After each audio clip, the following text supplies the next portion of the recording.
किसी जमाने में भारत को कहा जाता था सोने की चिड़िया, लेकिन कुछ क्रूर शासकों ने तथाकथित भ्रष्टाचारियों के साथ मिलकर इस चिड़िया के पर इस कदर कुतर डाले कि ये आसमान में उड़ने की बजाय फड़फड़ाता हुआ जमीन पर अपनी बदहाली पर आंसू बहाने को मजबूर हो गया।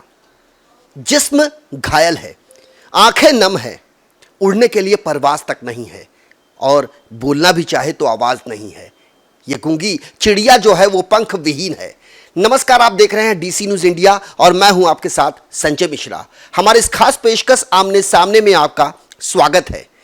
आज हमारे साथ एक ऐसी शख्सियत हैं जिन्होंने 50 साल से ज्यादा का समय कांग्रेस पार्टी को दिया है, कई पदों पर आसीन रहे हैं, जनहित के कामों में सदैव अग्रणी कहे जाते हैं। कहते हैं कांग्रेस पार्टी भारतवर्ष की सबसे बड़ी पार्टी रही है और इस पार्टी ने इस देश पर सबसे ज्यादा शासन किया है।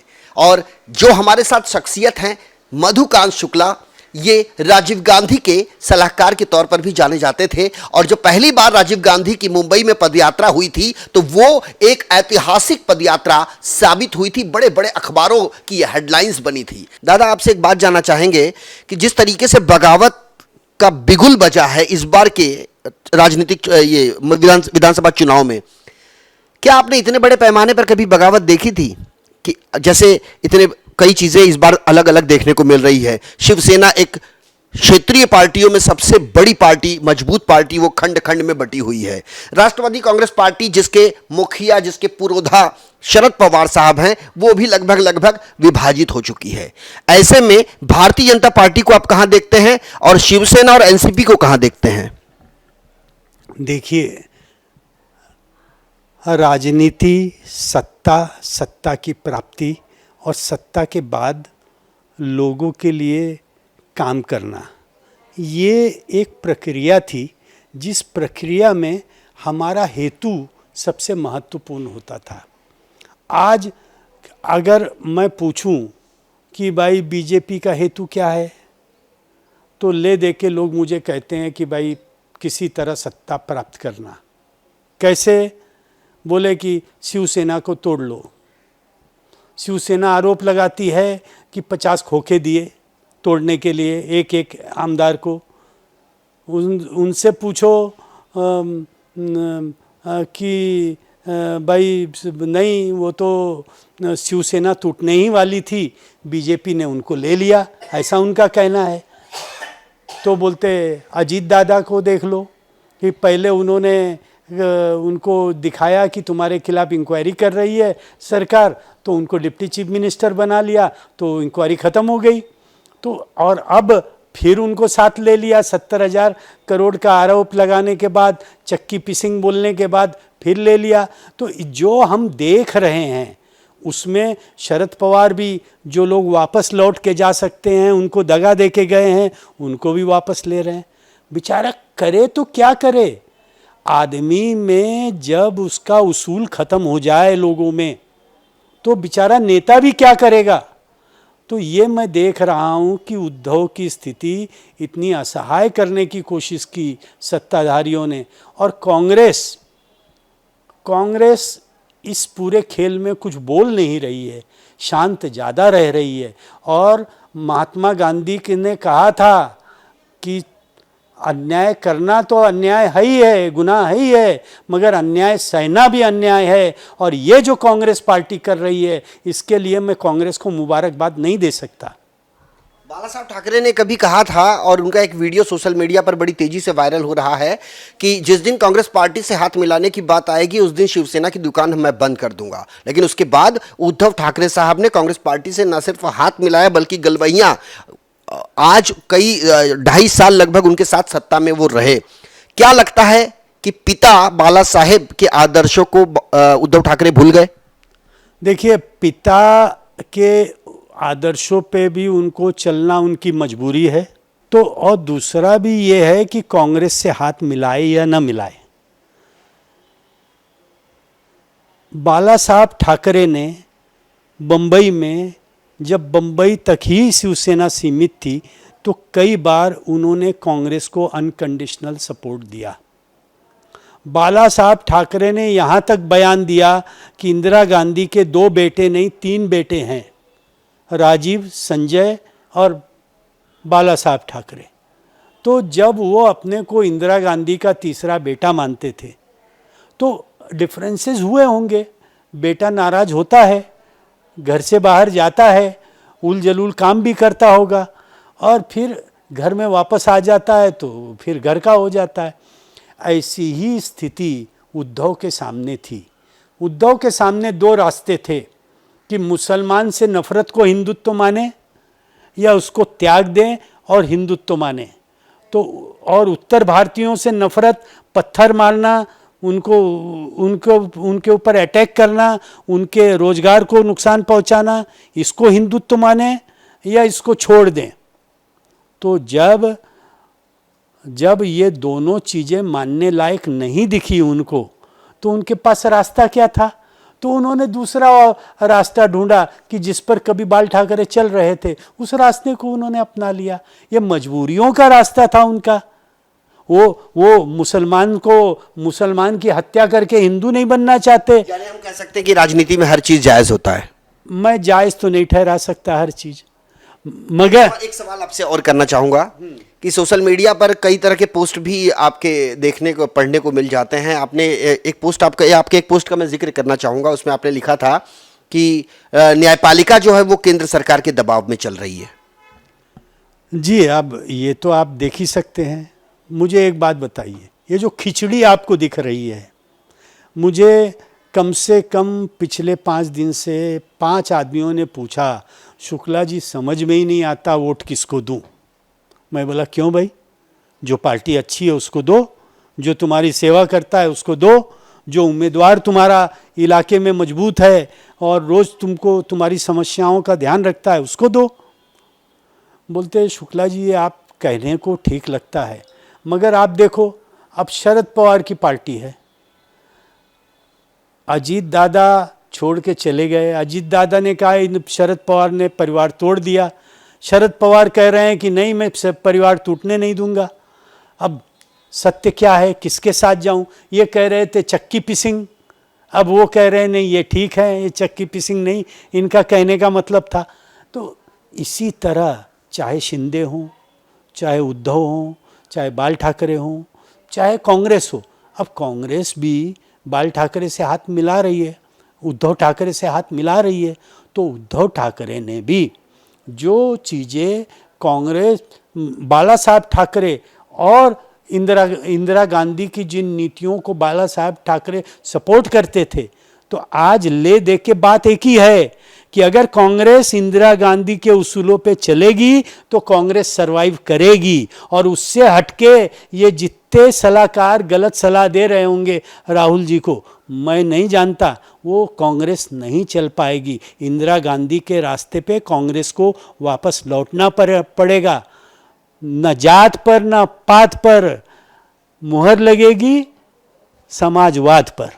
क्या बात है।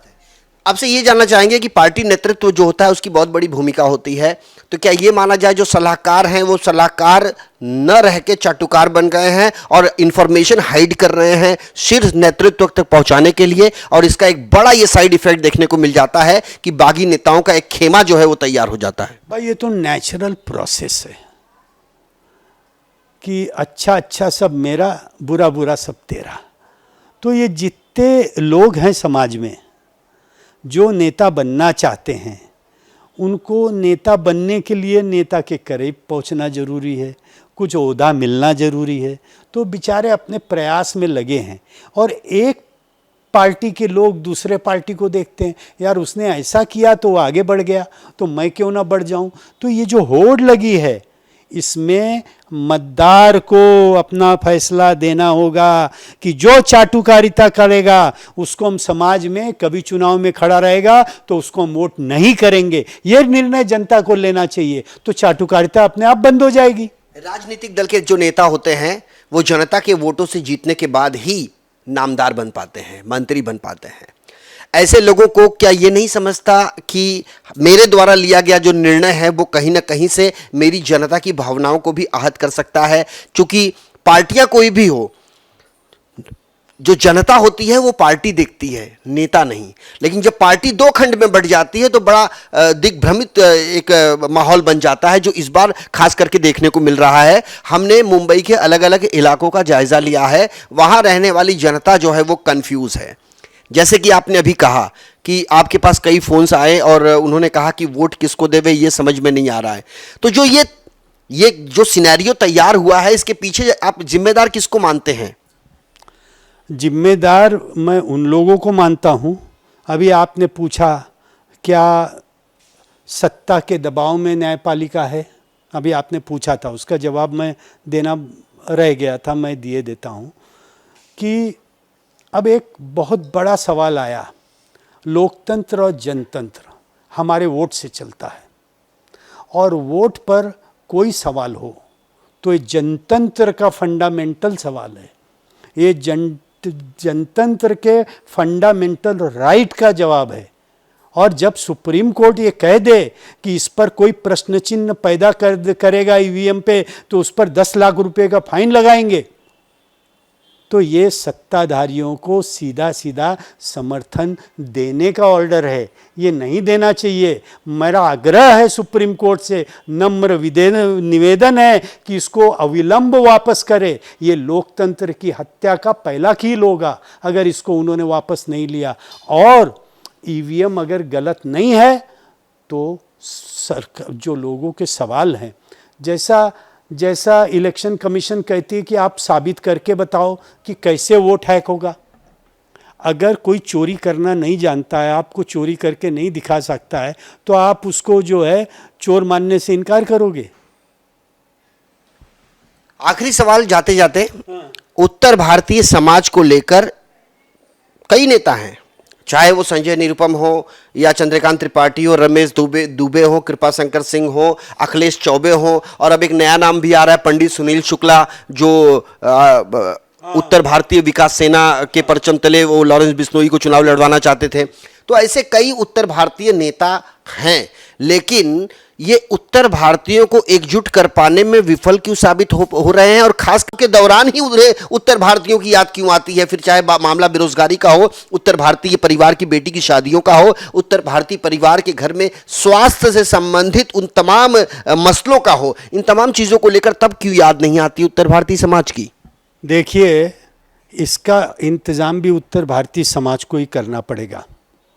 जो लोग उत्तर भारतीय बनते हैं सिर्फ इसलिए कि मेरे को टिकट मिल जाए, इसलिए मैं पहला अनाउंसमेंट कर रहा हूँ कि मैं पिछले 10 साल से टिकट नहीं मांग रहा हूँ, 5 साल से कम से कम। आप देख ही रहे हैं, कोई मेरा चर्चा भी नहीं है, ना टिकट मांग रहा हूँ, और मैंने टिकट मांगना बंद कर दिया।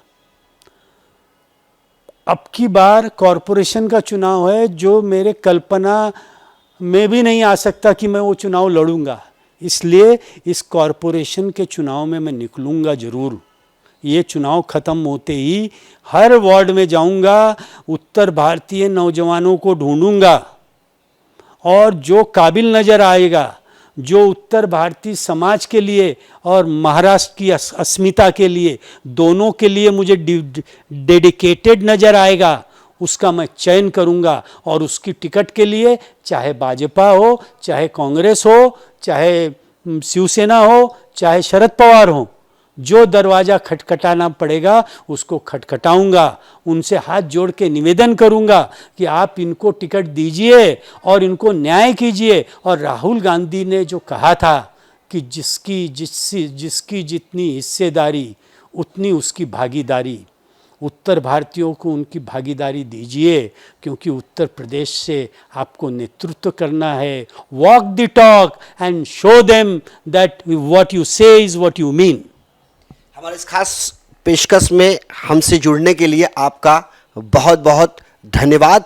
और खास करके महाराष्ट्र में जिस तरीके से विधानसभा का चुनाव चल रहा है, हमने एक कद्दावर नेता जो 50 साल से अधिक के समय कांग्रेस पार्टी को इन्होंने दिया है और कई पदों पर ये आसीन रहे हैं, इन्होंने काम किए हैं, मोर्चेबंदी की है, लेकिन अब इनकी मंशा यह है कि राष्ट्रीय स्तर की राजनीति से अब क्षेत्रीय स्तर की राजनीति को थोड़ा महसूस किया जाए। और महानगर पालिका का चुनाव भी काफ़ी करीब है। वैसे चल रहा है फिलहाल विधानसभा चुनाव का समय और तमाम दल के नेता जो हैं पूरी ताकत झोंक दे रहे हैं। हालांकि इसमें भी खंड खंड में पार्टियां बढ़ती नजर आ रही है। तो वैसे मुंबई का चुनाव इतना आसान नहीं है। कहते हैं मुंबई में जनता नहीं एक भीड़ रहती है, जहां बहाव वहां बहती है। ये कभी कुछ नहीं कहती। ये दुखों का खजाना है और गमों का समंदर है। जो इसमें से अपना निहित स्वार्थ साध ले वो मुकद्दर का सिकंदर है। हमारे इस खास पेशकश आमने सामने में मेरे साथ अभी के लिए इतना ही। फिर हाजिर होंगे किसी अन्य शख्सियत के साथ अन्य मुद्दे को लेकर। तब तक के लिए सचिन मिश्रा के साथ मुझे यानी संजय मिश्रा को दीजिए इजाजत। नमस्कार।